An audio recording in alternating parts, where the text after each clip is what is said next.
maggata dabong.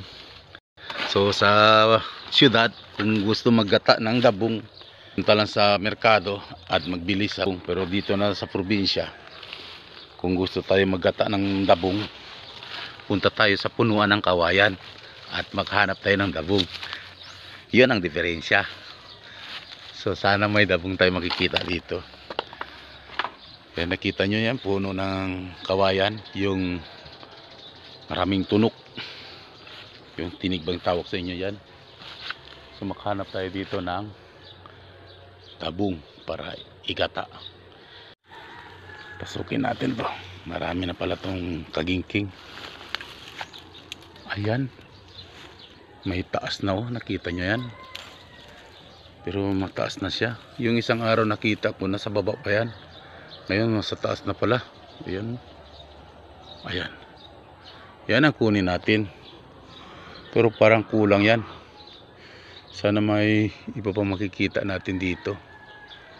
Ayan, ang dami na palang kan, yung tumutubo ng mga sanga-sanga. So dito lang kayo, tayo kunin ko yung dabong na yan.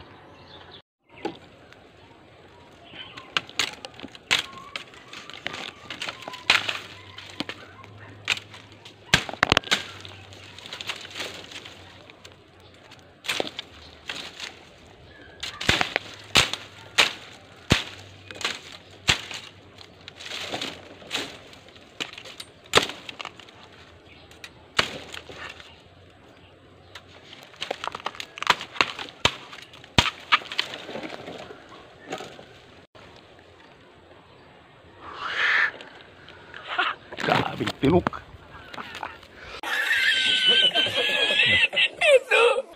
At ito na nga, nakakuha na tayo. So balatan na natin to dito.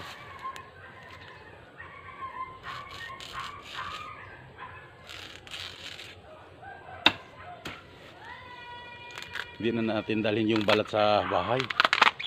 Hanggang simple lang yung pagbalat yan. So, balat na siya. Igata natin to ngayon. Samahan natin yung isdang tuyo na hindi pa masyadong tuyo.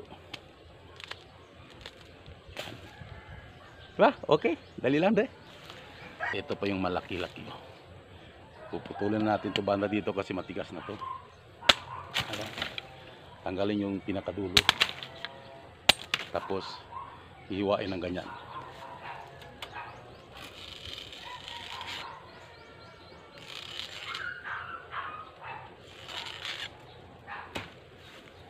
Pagkatapos na naghiwa na tayo yung paganyan, buksan na natin. Ayan.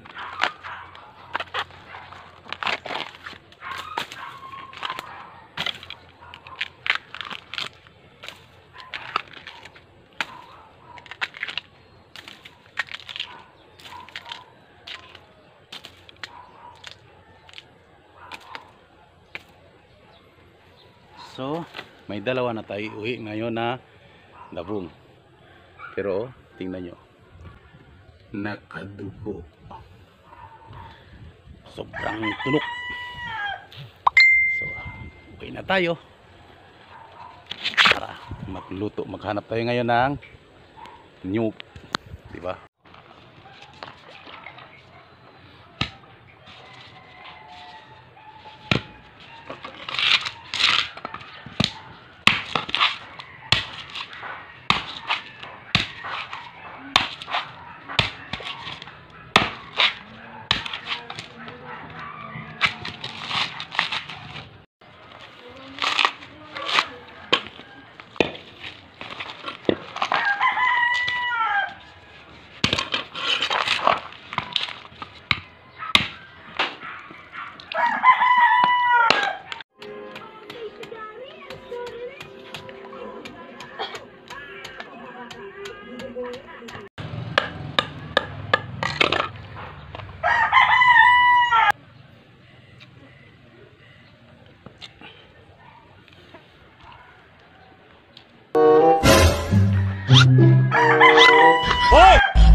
Walang away.